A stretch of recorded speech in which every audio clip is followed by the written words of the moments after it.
பார்த்து இப்ப மூளையிட்டு என்ன லாபம் என்ன பார்த்து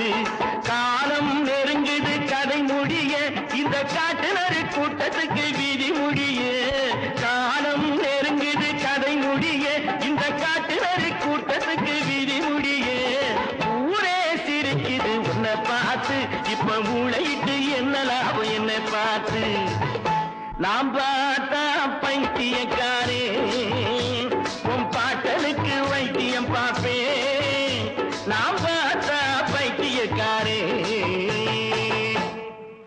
பைத்தியம் எங்கிட்ட விளையாடுற வேலை வச்சுக்காத நான் நெருப்பு ஜாக்கிரதை நாம் நெருப்பில் நடப்பவண்ட